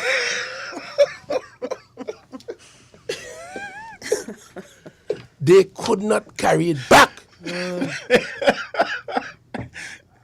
I had to get a cooperation with truck and backhoe and lift to lift it up and carry it back. But in the heat of the moment, they could not do that. And that only showed to me our power and our capacity. If only we would focus on the right things and do the right things, we could build, we could move mountains. Undeniably. Absolutely. Minister, I hope they're listening to you this morning. I really hope that people understanding that we have a part to play in all of this. This is why I salute Dr. Rowley. Let me tell you, and the Caribbean now sees it like this. You see, so I read an article here. Look, I read an article in yesterday's paper about a very sad story about this couple that was killed in a home invasion in Komodo. A very sad story. And how these people were kind to this young man from Guyana who is now a lawyer, yes. Ronald Daniels. I read this article in the papers. Of course, I'm aware of the report. The police would have shared this with me. And I'm reading the article, and when I came to the last full stop, I was quite surprised that they didn't call my name and blame me. And I wondered when I was through reading this article, unfortunate as it was, whether we are beginning to understand what you have just said. We all have a role to play. Mm-hmm. And I asked the law enforcement platform, what can we do to prevent home invasions? And I am aware of some of the things that we have done, are doing successfully. I am not at liberty to reveal that here. It would be improper, unthinking. However, I know what the public could do, because, Mr. Sinclair, with this state of emergency on, focusing on the criminal element while allowing the rest of the society to operate in normalcy. In other words, it's only who have criminal cocoa in the sun have to look out for police rain. And if you know that you have criminal cocoa in the sun, then you have something to worry about. If you don't, you go about your normal business. That's the formula we use in here, because states of emergency with curfew affects economies. And we haven't gotten over COVID-19 yet, and all the state of emergency and curfews that it generated. Mm-hmm. We're still recovering from it. So we didn't want to impose that on the economy again. So we're trying to find a way that we could deal with the criminal element, and the police would have advised us that the powers they got under these emergency powers is enough, and we don't have to impose no burden on the society.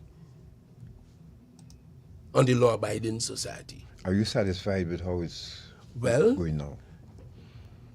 I have to say, yes. I want to see things more quickly, but I have for the time being to say yes. And I'll tell you, from what was reported to me, some of those who know they have criminal cocoa in the sun, they flee. And they go on in other parts of the country. Let me leave it like that. So I am saying to the public, to answer your question, what can we do? Because we all have a responsibility, Madam Sinclair, Mr. Sinclair, Madam Castillo. If you living wherever you are living and you see strangers in your neighborhood, in the house next door, you have to ask yourself some questions, and maybe you might ask others a few questions. Because I'm telling you, some of them have fled their normal terrain and they're hiding out in different parts of the country. Okay. So one of the things you could do to protect yourself from the virus, because wherever they are in the country, They carry a virus. they have a virus and they intend to make their money wherever they are. So if your home is a home for home invasion, they will come because they're after money. Yep. So if you see strange fellas in the district in a house of ill repute, and I don't mean prostitution in that sense, but you know full well the little boy living there, he is a mischievous fella, and now you're seeing him with friends, you must assume that they're mischievous too, and let the police sergeant in the district know. Or call your cousin who is a policeman. Or call your brother who is a policeman. Well, I'm or just going to call say that. somebody you But could guys, trust. What about the what happened to me last week? Remember I told you about that? Is that something I should disclose here? Better still, while you decide that, call Mr. Smith. He has made his numbers public because he is the man leading the attack from the police service on home invasions. And he has published his number. Call him. And tell somebody something, because the fellas and them might be up to no good. So if you see anything strange in your neighborhood, first, very quietly, get on your phone and share it with somebody who might be able to do something about it. Well, I'm just going to At least put in, checking Minister. it out. I'm just going to put it in. I'm just going to put this in. Call, if your uncle or your brother is a police officer, call them. Because sometimes what bothers the citizens too is that sometimes they would call and report. But then somebody will pass in front of the house. Oh, they're calling the police. All right. This Remember, is, they have to this deal is with the that point too. I made earlier about the question of integrity. Yes. Yeah. And the question of corruption. Something the minister has no Control. handle on. I can't tell what you or Ms. Castillo will do tomorrow morning. Yeah, and that's part of the All problem I with the can public. rely on is when we find out what you did, our response must be a certain way. And this is what the training and the motivation and all of that.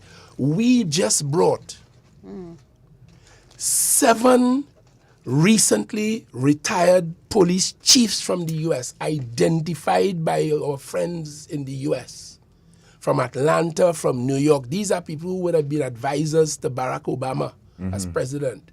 And these are people who would be involved in the transition community, the transition from Obama to Biden. Yeah? Right.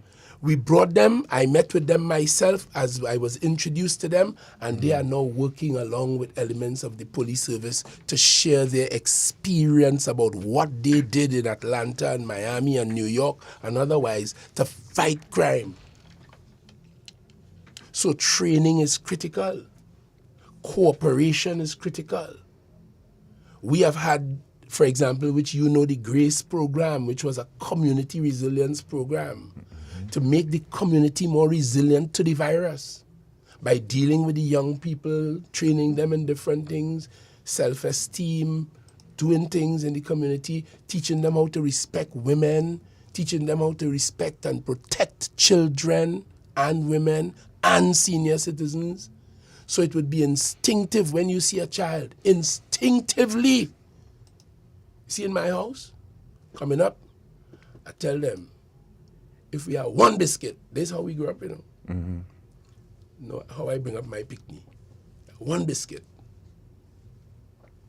The last one have to get it. If we have two, the next one have get it. Yeah, you understand? Yeah. Yeah.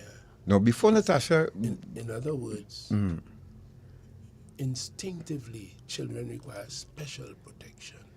But Minister, we have some parents now who are part of the problem too. Yes. And I'll give you a quick example before Natasha give you. Right next to me, a gentleman came to see about the property for some property owners. He came with his children. These 3 children, this, and this high, watched me in my face and turned off and kept walking. In my yard, you know, they're next to my, just the fence dividing us. The father never said a word to them. Now, you know, us growing up, your mother would say, you say morning, or you say good afternoon. Now, on the other hand, our landscaper, we went to visit, do a site visit. His son was in the car. And when we pull up, he came out of the car and everybody said morning. And he told his son, did you say good morning? No, that's the kind of parent. We don't have plenty of parents like that no more. Yeah. That's the problem. You know, we have these 3, and how you as a child growing up could look an adult and don't even acknowledge their presence and just turn off like if we're both of us same age and you come to line. It's ridiculous. Yeah. So we have that challenge too, Minister. Oh yeah. That is why we understand that we all have a role to play in the development of our children, the socialization of our children, so that they will not become threats to us. And of course, a lot has, as we have agreed many times, a lot has to do with social media and what they have access to. I see different societies are now understanding that, like Australia, and trying to see what they could do about it. But in my view, the genie already come out the bottle. Yeah. I agree. I don't think that would work. It's like toothpaste. You know? When toothpaste come out of that thing, that tube, you can't put it back. Or that fellow come to work late once, and when the boss asked him why late, he said too much toothpaste that come out of the tube. And they tried to put it back. Yeah. If you're just joining us on Dependency, we are here with Mr. Fitzgerald Hinds. We have to socialize these children, and that is something Dr. Rowley established the Ministry of Youth Development, and youth in the context of that ministry is from 10 to age 35. Oh, it's 10 to 35? Mm-hmm. Okay. The police service, the defense force, the fire service, they all have prison service, they all have some youth clubs and so on, and they do a tremendous amount of work with young people, trying to see if we can, along with everything else, and of course the Ministry of Education is all about youth, isn't it? Early childhood, primary, secondary, and this government has kept the 17,000 teachers paid out of the 65% of the budget of Ministry of Education on a monthly basis, on time, even through COVID. In other words, the government did what it had to do. It trained, it hired the Public Service Commission, the Teaching Service Commission, hire people. I've just given you some figures about our hirings here, what we have to get from them, and what we have to get for this 65% is work rate productivity, because I am convinced that if our work rate improves in this country, if our workforce produces at the level it ought to, Roger Hossein, Mali Nats, a number of economists who I have personally spoken to and asked this question: what would happen if Trinidad and Tobago's workforce became optimally productive? They all told me, ask Mali Nats, ask Roger Hossein, and 8 of them, and every one of them told me the economy would grow by about 25%. In other words, the size of the cake will get bigger. And I didn't need no proof of that, because I watched China's productivity and I watch America's productivity and I see what they produce, especially China. No, Minister, before you go back to Natasha, I wanted to explain something. Go ahead, please. I'm so sorry. That's all right. Yeah, no. I just wanted to relay something that happened to me last week, which kind of opened my eyes as to how close on our doorstep or on in our view the crime situation really is. Because even as we read in the newspapers and hear in the news about what is happening to people out there, it can be a very scary place. I was driving in our community, which is a community in Diego Martin, residential community, driving along a street. There one car parked on one side and one on the other side, and there was a car coming in my direction. So he had to move so I could pass, right? I approached the car. I stopped, waiting for him to come to pass me. Stayed stationary. I come out a little bit, I flashed my lights, stayed there. I waited a little bit, again, flashed the lights again, still moved. And now I'm seeing in the vehicle that looks like two men. One, the driver is like this on the steering wheel, and the other guy is on his phone. So I said, you know what, Natasha? Reverse and find another route to your destination, because it's not worth it to try and encourage these people to move because there's no way I could have passed anyway. I had to wait for them to move. But I mean, that could have been an instance where because I'm thinking to myself, so suppose one of them jump out with a gun and start to fire shots or something. Let me get with it. And in our community where we have seen incidents like this, there have been home invasions in our community. There have been people who have been shot on the street in our community, unfortunately. And this is just a simple way of how you can get caught in the crossfire, so to speak. 'Cause I don't know what they were about, but he was parked in front of a house that is reputed to be a drug lord. I don't know that for a fact.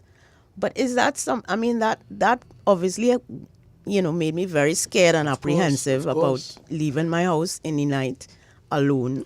Of course. But I am not confident if I go to West End Police Station and report it, what is going to come out of it? Is that going to make me feel any safer as a citizen? No, not necessarily. Right. One of the things I have to grapple with as Minister of National Security is the question of public trust and confidence in the police service. Yes. And we have regular interfaces on these matters, and various things have been done. But this society is such a place. Some time ago, a system for measuring public trust and confidence was put in place. And if you hear the criticism that they directed at the Commissioner of Police, in that regard. But, par for the course in Trinidad and Tobago. Indeed. But public trust and confidence, as you have just described it, is a very critical one. And what you have experienced there and your thoughts about the police's reaction to it is not unjustified. But I can tell you, I don't know if it's because, you may say it's because I'm minister, but I've also seen police officers respond in ways that are highly commendable. I would imagine so. And then recently, maybe about 2 months ago in the United States, apparently there was some accident somewhere in Miami, Coral Gables, I think it was. And some persons went to a parked police car and told the officer in there about what happened down the road. And he chased them away, tell them, go to the police precinct, and he did nothing about it. He was a 1-year-old officer. By the next day, he was gone. To find our next walk. He was gone. Yes. And I admired that. Yes. Another situation that I'm aware of, they have all them signs. You would have seen them when you go Miami along the fence where them have them crocodile and thing down there. Big alligator down there. Is it crocodile or alligator? Alligator. Alligator down there. And they have signs, don't feed the animals, don't feed the animals. I seen them myself. I watch some fellas 15 feet and thing, watch them from a distance. I'm in the car. Just watch them, they lie down taking sun, building up the engine now because they get heat, amphibian. And this police lieutenant, he decided to break the law. He gone feeding them, and one of them take his left arm clean off. Okay, good. Wow. And while he lieutenant of the police service in the hospital, he had a police guard. And the day he was discharged, he went straight For the to high the jump. precinct. Yeah. Lock up. Okay. Lock up. So accountability is critical, and we need to improve that. Yes. But I can tell you, truthfully, I have seen some police responses and I've received letters from members of the public, and I'm aware of situations where the police response was commendable. So I could encourage you to keep faith. I encourage the police to win your faith by responding. I know leaders in the police service, some senior soup, attempted to call 2 of them names who I know personally, who I know is drilled down. Let me go. But as David Rudder say, not one name will I call, because the name of few will make the others feel small. Right. But I hope when they hear my voice, it will make them proud and strong, and a once bitter man might just trot along. And anytime we catch you doing that, we could beat your chest, and that's a fact, because we know this song will not be in vain. You know the song? David Rudder. Of course. Yeah. Michael Rudder. But Can Minister, I take some calls for the minister? before that, though, could you tell us, going forward now, what state are you going to leave the ministry? I tell you nothing yet, you know. I know. I'm watching you. This we only talk about personal and human resource so far, you know. We have plenty things. I ain't tell you about the fire station in Penal. Tell us I about ain't tell you about the fire station in Roxborough. Tell us about it, please. And this, you know, and generally speaking, this government, I told one of my colleagues yesterday, the amount of work we have done in the last 10 years deserves a third and a fourth term one time. Mister, I keep telling you this. Of course. Just no, hold on. Let me just take a pen. I keep telling you this. Your coming on Dependency, or any radio program for that matter, requires a part 1, 2, 3, even 4. Because the amount of work you have done for the last 4 years, or the time you were the ministry, cannot be covered in 2 hours, Minister. That's correct. That's correct. It's impossible, because you see, you want people to have a full grasp and understanding of the magnitude of work that you would have done. That's right. We, for example, commissioned the Ballistic Recovery Department as part of the Special Evidence Recovery Unit. We now have the capacity, and this happened under my watch. I negotiated this. We now have the capacity to not only ballistically test projectiles which you may find in a deceased body or in a wall close to where he was shot at, but the shells, these shells that are left, they leave a footprint that can be traced to a particular weapon. We now have the capacity to do the same with the projectile. Oh, really? So if we find a bullet lodged in your hip bone or in your chest, we can use that to trace it to a particular firearm. Right. Okay. Yeah, because each firearm have their own fingerprint as well. That is an improvement, because the science is critical in solving crime, especially where you don't have so many IC witnesses, right? We opened a fraud squad office in Sani Grande because the people of the eastern part of the country had to complain. They had to come to Port of Spain to make fraud squad robbery. And I can tell you, white-collar crimes, as we improve the digitization and digital technology, it at the same time opens up opportunity for all kinds of scams. Yes. And I don't know, a friend of mine came to me the other day with a big offer on Facebook, which she saw. And when I'm listening to her, I said, do you understand what's going on out there? You have a lot of people still being scammed on Facebook. Yes. And don't care how the police tell them, don't go, don't give your money, don't give away your credentials, your bank card number. It have people still doing it. Yep. So fraud and white-collar crimes have been on the up, because the criminals becoming more ingenious by the hour, and with the improved digitization, the more you go to this, the more you use this, and it hides. It's digital a platform, cloak the more as well. exposed you are. It's a cloak for the criminals who want to preserve their identities. And as you say, people are very vulnerable online as well, because they are not aware of how people can manipulate and we keep telling people, giving you their money. If you have to do a transaction, go to the nearest police station. Once you tell someone, go to the meet me by so-and-so police station. With $20,000 on you on George Street to buy a car. What you doing? Yeah, and you get some Facebook person tell you, come and meet them somewhere up in No. an alley. Yeah. No, and no, you no. go on to buy a phone. No. So I tell you something, that is an example wherever, because you feel you're getting a deal. And you must be thinking to yourself, you must be thief it. Yes. So you're getting a good deal, a nice Right. iPhone cheap. Yeah. Correct. And that's why I say wherever there's a lot of corruption, there's a lot of crime. Because very often people lose their money because they pay Mr. X to get a US visa. Mr. X to get a US visa. The only Gone place with you the need to money. pay to get a US visa is the US Embassy. Yeah. Correct. Or Scotiabank.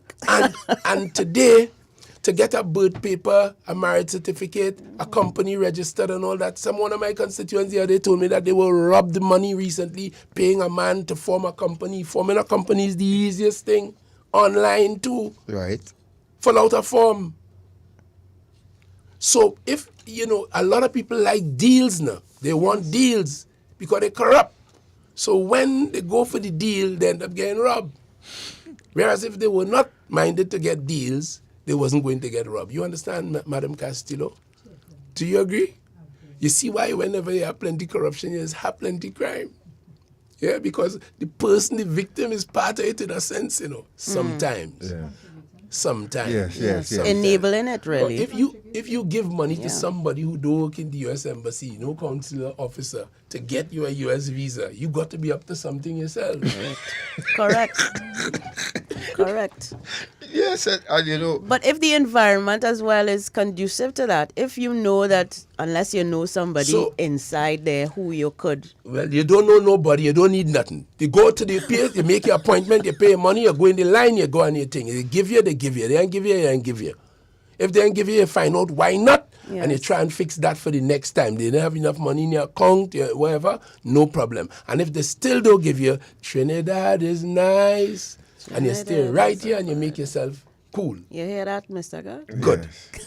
Now, listen, we opened the police station in Mariah. They had closed down. A policeman did call me and cry on the phone almost when they had closed down Mariah police station in a district that really needed it in Tobago. Mm-hmm. We reopened that. We opened the Sinclair police station, spanking new. We reopened the Barataria station in 2022. The St. Mary's police post, I went. We reopened that. That again is a strategically located police post to facilitate policing in that southern area. You follow? Mm-hmm.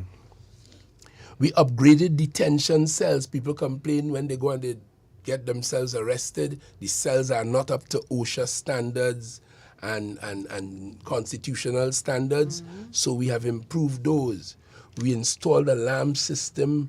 And we improved the electrical and plumbing and electrical system at the remand yard. We refurbished dormitories, the library, gymnasium facilities at the Youth Transformation and Rehabilitation Center. That's what you call the YTC. We commissioned the new Youth Transformation Rehabilitation Center for females because we had a situation where when girls, juveniles, get themselves in conflict with the law, they had to be put, because you had boys facility, but no female facility. Right. We have since put a female facility in place. Yeah? Mm-hmm. I'm just giving you a snapshot. Now, but before you move on, what about the officers now with prison service who, because there are a lot of high-profile criminals get locked up? Mm-hmm. Would there be a discussion, or can you elaborate on what measures have been put in place to protect those officers? Oh yes. Well, you would have seen us in the parliament sometime in 2023, I think around November of 2023. No, 2020. Yeah, 2023. 2025 now, yeah. Mm-hmm. Where we amended the Firearms Act to allow the prison commissioner to issue, keep and carry firearms to his officers on a needs basis. Okay. Prior to that, he issued firearms to prison officers, but there was a matter that came up in the court about a challenge where one of those firearms would have been used. And the bright lawyers went and got the court to declare that the commissioner of police could not give a prison officer a weapon to keep and carry. So the prison commissioner is free to do that now, and he will do it on a needs basis as he sees fit. Okay. Because yes, they are subjected to some of the threats that law Right. enforcement people are subjected Okay. to. So it's safe to say that that now is in the hands of the commissioner, so and not the Minister of National Security. The commissioner could grant a right. Yes, Okay. yes. Well, it never was in the hands of the Minister of National Security. Sorry, in yes, that it sense, was in police right? service. Sorry, yes. We opened the Carnage Police Station in July of 2021. We established the TTPS Ballistics Laboratory. Now, the Forensic Science Center did all of those ballistic testings before. Now, the police service itself has the capacity to do some of it. Okay. So if the police arrest a man with a gun now, they have the capacity to test that firearm. We have the capacity to test that firearm to see before he is granted bail or released or whatever, or when we're going to take him to court, we are now able to say this firearm might have been used in this crime, that crime, the other from our ballistic testing in 48 hours. 48 hours? Within that time of his arrest, his lawful arrest. Right. We have those capacities now. Yeah. And we have done that in many cases. Mr. There are so many things for us to cover with you, because, I didn't talk about the judiciary and the drug testing and all of these different things. We have so many things to raise with you, Minister. So much. And is it safe to say that you know that we are in election year now, right? Yeah. Is it safe to say that we will have more access to ministers now to that? I rather suspect so. Suspect so because I have observed a tremendous amount of negatives thrown at the government when on the facts, especially given the COVID situation and the state of our economy. For one thing, last fiscal, $17 extra billion came to the hand of the Minister of Finance. Now, that might not mean everything or anything to the average citizen, but we budgeted, say, $55 billion. I can't remember the exact figure last budget. Right?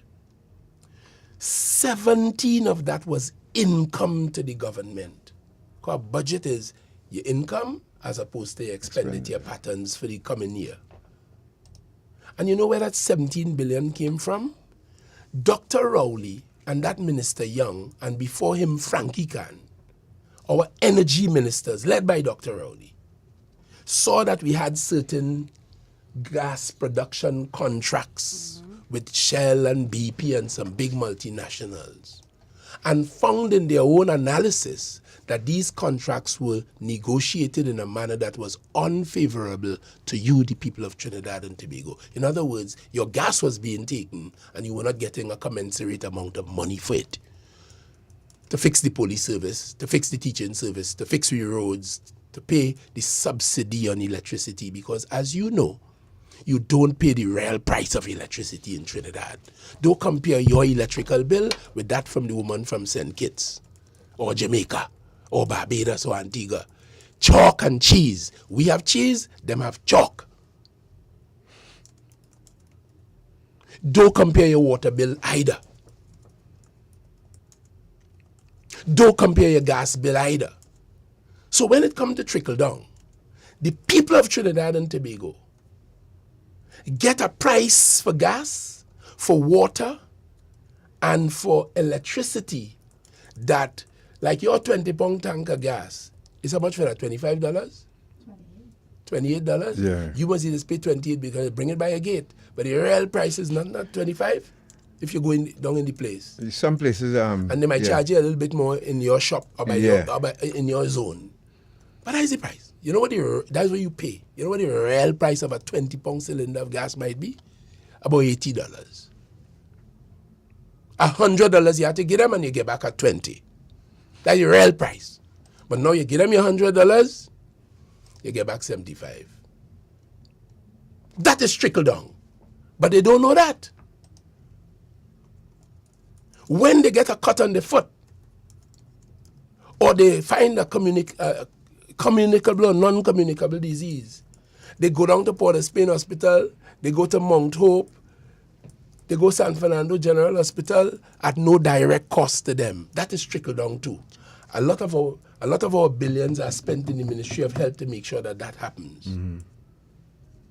We had an earthquake-prone building on the compound of the Ministry of Health. The Prime Minister tells us graphically that the morning of the earthquake, he listening to hear if that building come down because he had read a report that it was earthquake-prone and could collapse.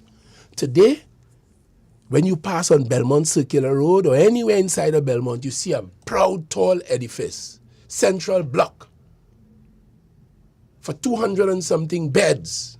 A replacement. That happened in Trinidad and Tobago in the last couple of years, along with a brand new Ministry of Health building up by Gillingham Avenue corner up there, saving millions of dollars worth of rent. Mm-hmm. In a time of economic restriction. I could tell you in 2017, Immigration Division is now in a brand new building. I went there last week on Richmond Street in the government campus. By the way, the whole government campus, that new AG office, that immigration building round the corner there, this little street, what's the name of that little street to take you out to Rising Road? I always forget the name. No, that's London? No. No. Yeah, all right. we know you're talking and the about. new Inland Revenue building round the corner. None of them were there 10 years ago. But you hear people, big people saying, the PNM do nothing. There is only tax, and they don't know nothing, talking about tax. No person earning less than $7,500 a month in Trinidad and Tobago pays 1 cent, much less 25% in income tax. So when you get your pay, if you're working for $7,000, how much is 25% of that? You would have had to leave that with the Minister of Finance if you were taxed. But it remains in your pocket for you to buy what you want with it. We hope you don't go and throw it in the casino. We hope you don't carry it in the wine shop, in the rum shop. Or you don't go and buy unnecessary trinkets because you're studying how you look. Minister, we have 1 minute. So I am saying to you, we have done, and I was coming to you, Madam Sinclair, we have kept all of the 780 schools, primary and secondary, up and running in Trinidad and Tobago for the most part, and pay the 17,000 teachers every month so that the children of this nation will benefit from the educational opportunities that are available to them. Ajax Street, sorry. Yes. Ajax Street, yeah. And all of the teachers themselves, all of them who pursuing Bachelor of Arts and Bachelor of Education because they want to be principals and they want to be everything, and rightly so, and they want to have more information to share with the children. They get in GATE support to do their master's degree. And all right, okay, time run. Yes. Well, only must bring me back here. Let me continue to tell you why this government should be elected again and put aside all the empty talk about the government do nothing. Well, thank you all very much. Minister, we have a survey going on, and so far people are asking for you to come back. So good. I want to come back. Yeah. And Shortman, thank you very much. To all of you on Facebook, especially on YouTube, thank you so very much for joining us this morning. And the minister will go back to it, of course, and see the comments. A lot of people showed their support this morning for what you. Well, I could see him when I go online. Yes. All right. Thank you very much. So, folks, God bless you all. Thank you so much. Sorry we couldn't take your call, but you see how tight it was, and we'll be here again next week, God's willing. Yeah, so we also, before we go, want to offer condolences to the family of the late Jones P. Madera. He was a friend of Iron Dependency and to us, very gracious man, very humble and generous man with his knowledge about media, especially about radio. So, we humbly, please humbly accept our condolences. As a matter of fact, it's Jones P. Madera that give us our standard After the first award we went there with the whole chest to collect our award. When he finished with this one, what we submitted, I feel shame, but we still got the award. But he said, no, this is not production. You need to do this and you need to do that. And I didn't even want to go and collect the award. And I must say too, on behalf of, I'm sure others would say, but on behalf of the government, I too commiserate with his family. I had known him personally. We've had many conversations. I called him on a few occasions, and I found him to be a very dignified professional as well. Yes. But I took note of his story as well with a tinge of envy, in the sense that, don't care how hard politicians work, you will never see such good things said about us. I look forward to the day. No, I don't think that will happen. You understand? We get a special dispensation. Few and far between the ones that will be granted that kind of. The other day, very quickly, the other day I asked. Kyle to go. Yes, he's on time. You have to let the people know. The other day I asked some youngsters if they know the name Morris Marshall. They did not. Oh God, well, that is unfortunate. And even the great, beautiful Lisa Morris Julian, who I assessed as having a Morris Marshall spirit, a conscientious servant to the people. The things I saw said about that poor woman after her passing on social media by some of us in Trinidad and Tobago is an amazing thing. So I do understand the nature of the country in which we live, and maybe look forward to a better and brighter future, all of us. God bless. Thank you very much, folks. Major News up next with Mr. Kyle Saunders. He was here bang on time. So, thank you for coming, Kyle.